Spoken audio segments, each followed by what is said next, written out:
Okay, so in the video about brand, we talked about brands exist in the mind of consumers, but they exist in a category system.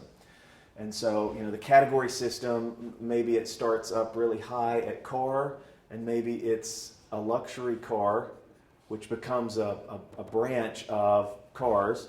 And perhaps we're talking about European luxury cars is the next way that I think about it. And then I get down to, whatever it is, whether it's Jag or BMW or whatever else. I might even go even another subcategory on this to either say UK or German. Depending on how sophisticated the consumer is, they'll know more and more categories down.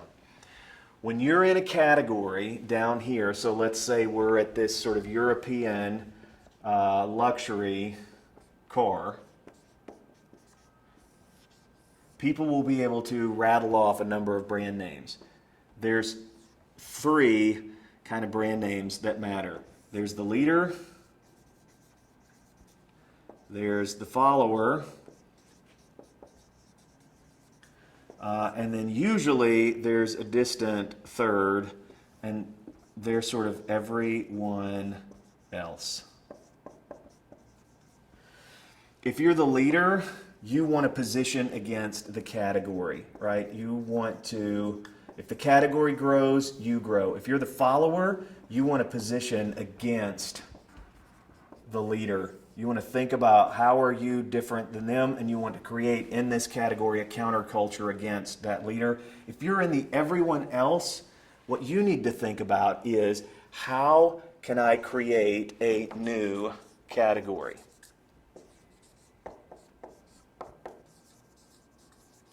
Because if I can create a new category and I can be first, not in the market, right? Most people think, are you first to market? And that's not it. What you want to be is you want to be first in the mind. Right? Remember we talked before about a brand is a thing in the mind of a consumer, right? This is where it lives. That's where your brand is. A brand exists right there inside the mind of consumer. So you want to be first in the mind in a new category. So if it's all European luxury cars, then become known for a German luxury car. If everything else is taken, be the first to say we're a Korean. If that's all taken, then what do you want to do? You want to be an SUV. You want to be Mini Cooper is probably one of the best launches in recent years. What was Mini all about? Mini was all about small, right? So they are the leading brand in the small, super small category. Lots of people have come into this, especially with the gas prices being what they are, Fiat and a number of others. But they're all competing against Mini Cooper or positioning themselves against Mini Cooper. A great other example of this is Red Bull. When Red Bull came onto the market, there was no energy drink. Now they created the new category in the carbonated beverage world of energy drinks. And guess who's tried to get into that but can't knock off their 60+% market share? Coke has gotten into it. Pepsi has gotten into it, right?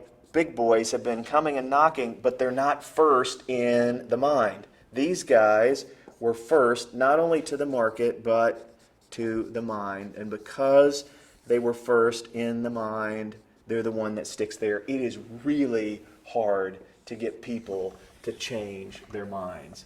And the way our minds work is on these categories. They work from category to subcategory to subcategory, all the way down. And what you want to do is you want to find a new subcategory, and you want to be first in the mind of your consumer. And that is category and why it is so incredibly important to brand.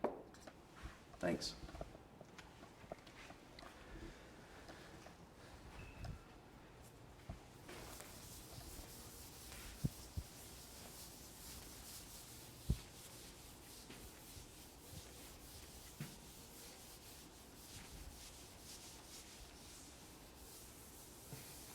Is that writing too messy, or you can